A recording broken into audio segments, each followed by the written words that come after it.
Hello friends, मैं हूं हेमा नेगी और मैं आज आपको पढ़ा रही हूँ डिफ्यूजन एंड ऑस्मोसिस। तो आगे पढ़ते हैं। डिफ्यूजन डिफ्यूजन होता क्या है? What is diffusion? डिफ्यूजन जो द मॉलिक्यूल जो है फ्री इक्वल रीजन में रहते हैं, high concentration to low concentration. Molecules मतलब कोई मॉलिक्यूल्स होते हैं वो बहुत ज़्यादा होते हैं, और जो मॉलिक्यूल्स होते हैं या पार्टिकल्स होते हैं, सॉल्यूशन होता है, वो high concentration to low concentration में जाती, मतलब ऊपर से नीचे के लिए आती है वो।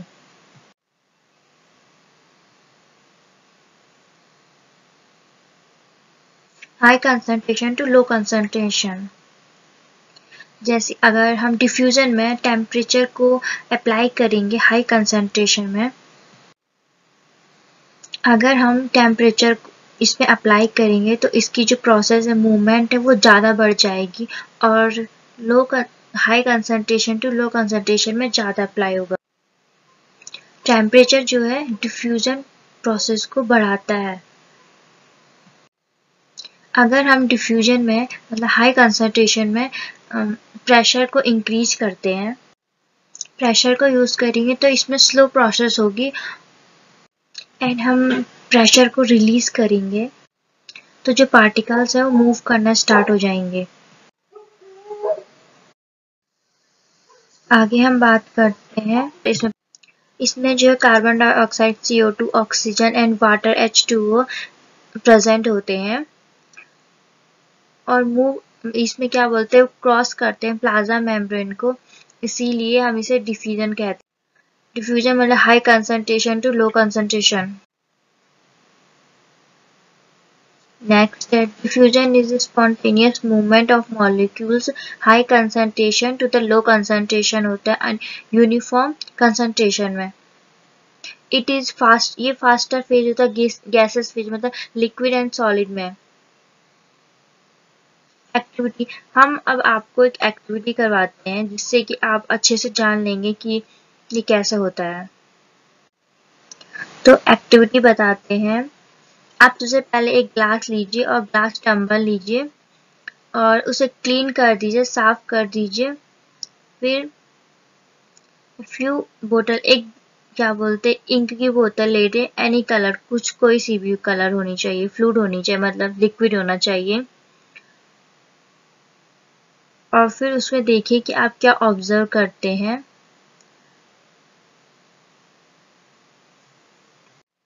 जैसे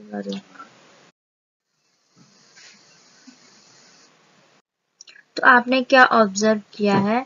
यू ऑब्जर्व द इंक जो diffusion into water slowly until ink molecules, मतलब जो डिफ्यूजन है वाटर है, दोनों के दोनों मिक्स हो चुके हैं इंक मॉलिक्यूल्स में, जनरली वाटर में। High concentration region to the concentration is low. Something similar to diffusion in its activity explained. Some gas such as CO2, mm, मतलब production of the respiration high concentration होती है sales में। The concentration CO2 जो है low होता है compare to the cells. Different concentration होता है CO2 between inside the outside of cell. CO2 जो है सेल में जाती है, मूव करती है, और high concentration to low concentration, इसीलिए diffusion. Next, in similar way oxygen, example है अमीबा। फिर आपको अमीबा जो है फिगर के थ्रू बताते हैं। Concentration of CO2 inside cell, cell जो है डिक्रीज होती है। Diffusion of oxygen, carbon dioxide across the plasma membrane, amoeba, unicellular organism के बारे में। अमीबा का स्ट्रक्चर दिखाते हैं आपको। ये है सबसे अंदर पे लिखा हुआ less O2 in cell, O2 used up in respiration, more carbon dioxide in cell, carbon dioxide जो सेल में होती प्रेजेंट होती है, और वाटर भी diffusion into cell. Amoeba cell है, diffusion out of cell, less CO2 मतलब कम होती है CO2, water around the cell. Next है जो डिफ्यूजन होते हैं 3 टाइप्स के होते हैं, simple diffusion, osmosis diffusion, facilitated diffusion. हम सबसे पहले बात करते हैं सिंपल डिफ्यूजन के। जो सिंपल डिफ्यूजन होती है वो सिर्फ सेमी परमेबल मेम्ब्रेन और सॉल्यूशन के बिना हेल्प। सिंपल डिफ्यूजन में किसी ट्रांसपोर्ट प्रोटीन की हेल्प नहीं चाहिए होती है, वो सिर्फ मूव करता है सेमी परमेबल और सॉल्यूशन में।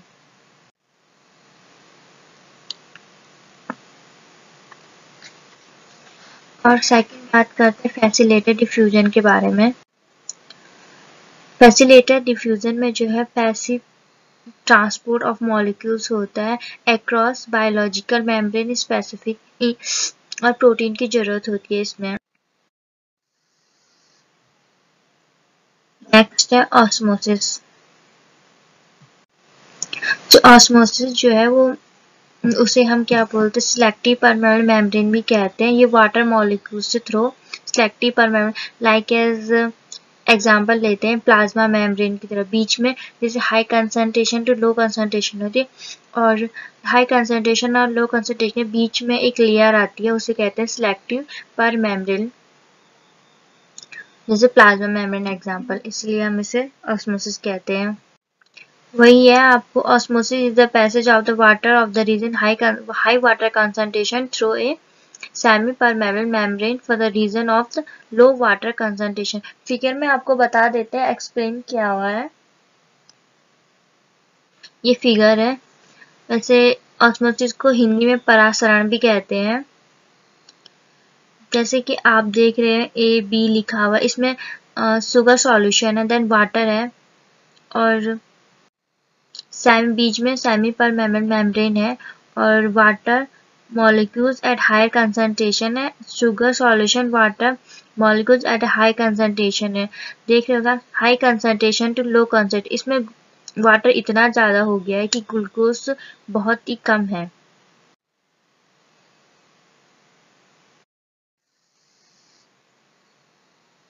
नेक्स्ट फिर आपको एक्टिविटी बताते हैं इससे, जिसे आप थोड़ा अच्छे से समझ सकें। Osmosis with the human RBC. आपको क्या करना है, आपकी कोई भी एक फिंगर होती है जिसमें रिंग पहनते हैं और उसमें तो नीडल से थोड़ा सा ब्लड निकालना, उसमें तो 3 ड्रॉप मतलब ब्लड की निकालनी है, उसको स्लाइड में रख के ABC, उसमें ABC मार्क करना है और ड्रॉप ए में जो है वो रिंगर सॉल्यूशन है, आइसोटोनिक सॉल्यूशन मिक्स डालना है 1 ड्रॉप। बी वाले जिसमें आपने मार्क किया उसमें पानी डालना है और सी वाले में कंसंट्रेशन साल्ट सॉल्यूशन डालना है थोड़ा सा। और फिर हमने ऑब्जर्व किया इसमें कि जो ब्लड ड्रॉप है हमें उसे माइक्रोस्कोप में देखा, सर्कुलर और बाई कॉन्केव देखा, non nuclear red colour RBCs है और जो हमने माइक्रोस्कोप में देखे हैं तो इन ड्रॉप जो भी ए वाली है उसमें सिर्फ हमें रेड ब्लड सेल दिखाई दिए गए हैं, नॉन न्यूक्लियर और बाई कॉन्केव और सर्कुलर दिखाई गए। बी वाले में हमें swollen and the hemolysis and burst दिखाई दिया है, ब्रस्ट दिखाई गया और सी वाले में जो है हमें आरबीसी अपेयर स्ट्रकल दिखाई गया है। फिर नेक्स्ट एक्टिविटी है ऑस्मोसिस विद एन एग्स। आपको तो पता है एग्स तो सब लोग खाते ही हैं, तो एग्स पे कर सकते हैं आप एक्सपेरिमेंट। एक हमें क्या बोलते हैं एग लेना है, उसे बाहर का जो वाइट वाली सेल होती है उसे रिमूव करनी है, वो जो है क्या HCl से बनी रहती है। The shell of the egg is made of many calcium carbonate, white वाली जो होती है वो कार्बोनेट से बाइकार्बोनेट से बनी रहती है, उसे हम सेल मेम्ब्रेन कहते हैं। और फिर उसे हमें प्योर वाटर में रखना है और हमें ऑब्जर्व करना है 3 से 5 मिनट। फिर देखते हैं हमने क्या ऑब्जर्व किया है पानी में एग को रख के बाय ऑस्मोसिस। इसे हम ऑस्मोसिस कहते हैं, लेकिन देखते हैं क्या होता है आगे। फिर हमने ऑब्जर्व किया है एक्सपेरिमेंट से, तो हमने 5 मिनट बाद देखा है कि एग क्या होता है। एग जो हमने स्टिंक होते हैं, और जो एग है उसमें वाटर पास हो रखा है, egg solution into salt solution, because जो है साल्ट सॉल्यूशन जो है मोर कंसंट्रेटेड है। साल्ट सॉल्यूशन जो है मोर कंसंट्रेटेड है। नेक्स्ट बात करते हैं एंडोसाइटोसिस। एंडोसाइटोसिस होता क्या है? एंडोसाइटोसिस ये एक इनगेस्टिंग मटेरियल होता है, सेल होती है जो प्लाज्मा मेम्ब्रेन होती है, और इसमें इसके बहुत सारे पार्ट्स होते हैं। तीन पार्ट में बटा रहता है। सेल फाइगोसाइटोसिस होता है, सेल ईटिंग होता है। फोटोसाइटोसिस होता है, में सेल ड्रिंक करता है। रिसेप्टर मेडिसिन हो गया। नेक्स्ट है एंडोसाइटोसिस जो होता है ये सॉलिड पार्टिकल्स में होता है, स्मॉल मॉलिक्यूल्स आयंस में होता है, मतलब बहुत छोटे छोटे अणुओं में होता है। ये क्या बोलते हैं, रिक्वायर्ड एनर्जी चाहिए होती है इसके, और एक्टिव ट्रांसपोर्ट की जरूरत होती है इसको डिफरेंट। हम आपको फिगर दिखाते हैं फोटोसाइटोसिस का। नहीं, फर्स्ट है 3 टाइप्स के होता है। फाइगोसाइटोसिस्ट, ये प्लाज्मा मेम्ब्रेन ब्लाइंड होती है एंड लार्ज पार्टिकल्स होते हैं, आपको दिख रहे होंगे। लाइसोसोम्स हो गया, मेम्ब्रेन इनक्लोज्ड वेसल्स, ये इसमें लार्ज पार्टिकल्स हैं प्लाज्मा मेम्ब्रेन के। द सेकंड है फोटोसाइटोसिस। फोटोसाइट जो है स्मॉल एरिया में प्लाज्मा मेम्ब्रेन में, आपको दिख रहा होगा स्मॉल मॉलिक्यूल्स और आयन से छोटे छोटे प्लाज्मा मेम्ब्रेन के हैं। The specific receptor for the small molecules for ion, जो आपका रिलीज दिख रहा है, translocated to the opposite side of the cells. Next third वाला है receptor mediated endocytosis।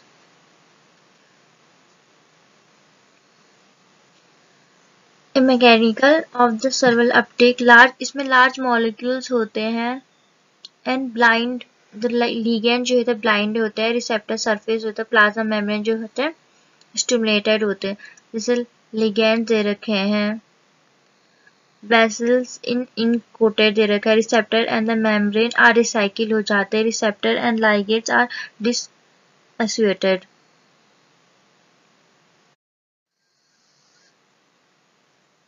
फिर हम बात करते हैं आगे फाइगोसाइटोसिस के बारे में। फाइगोसाइटोसिस का एग्जाम्पल है अमीबा। इसे हम सेल ईटिंग कहते हैं। कॉमन मेथड इसका फीडिंग होता है। एग्जाम्पल प्रोटोजोआ, प्रोटोजोआ अमीबा होता है, और मीटोजोआ भी कहते हैं। मीटोजोआ में स्पंजी होती है। ये व्हाइट सेल में ल्यूकोसाइटोसिस में भी कहते हैं, और वायरस एंड बैक्टीरिया होती है एग्जाम्पल कहते हैं। जो एरिया ऑफ प्लाज्मा मेम्ब्रेन का होता है कोटेड करता है, एक्टिन मायोसिन करता है, जो पॉकेट के बराबर सॉलिड मटेरियल्स में होता है। इसका फिगर देख लेते हैं आप। इसका एग्जाम्पल है अमीबा। अमीबा जो है इन्फेक्टेड अगेंस्ट द फाइटोसाइटिस होता है, फाइगोसाइटोसिस। फिर लाइसोसोम्स होता है, इंट्रासेलुलर वैक्यूल्स होते हैं। इसके बारे में यहाँ पे द शूडोपोडिया मूवमेंट होता है, the phagocyte, the phagocyte. The phagocyte जो होता है पार्टिकल जो होते हैं, जो लाइसोसोम्स होता है ज्वाइंट होते हैं वैक्यूल्स से, एंड द इनडाइजेस्ट पार्टिकल्स में होते हैं, और इसमें लास्ट में पोरिंग आते हैं, छेद जैसे हो जाते हैं छोट, एंड डिस्ट्रॉय करते हैं पार्टिकल्स को। फिर नेक्स्ट बात करते हैं एक्सोसाइटोसिस के बारे में। सेल बाय द इन्वेस्टिंग, इसमें फॉर्मेशन ऑफ वेसल्स होते हैं। प्लाज्मा मेम्ब्रेन का ही काम होता है सराउंडेड द मीडियम के लिए। इसमें वेरियस सेल होते हैं और रिमूव करते हैं अनडाइजेस्टेड टिश्यूज को, such as hormones, enzymes, transport substance etcetera. Example इसको IgA और इम्यूनोब्लिंक एंटीबॉडीज। ये जो एक साइडेड ब्लड वेसल्स होते हैं बाय द फाइगोसाइटोसिस मूव करते हैं सेल्स में, रिलीज हो जाते हैं एक्सोसाइटोसिस में। नेक्स्ट इसमें फिगर देख लीजिए, साइटोसोल्स है, एक्सोसाइटोसिन, वेसल्स है, सेल्स है, सिक्रेशन है, प्लाज्मा मेम्ब्रेन है ए फिगर में, फिर बी फिगर और ये सी फिगर है, सेल सिक्रेशन रिलीजिंग। लास्ट में ये तीनों एक्सोसाइटोसिस बाय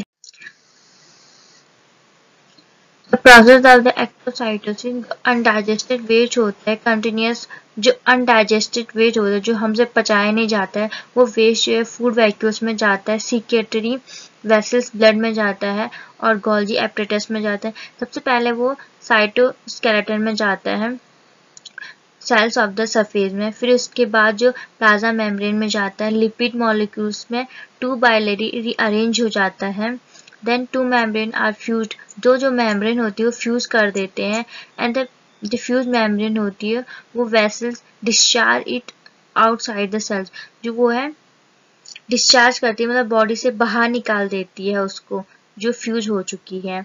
इसलिए हमने आपको थर्ड वाले फिगर में देखा होगा आपने कि जो सेल है उसे बाहर निकाल दिया। तो आज के लिए बस इतना ही। Thank you.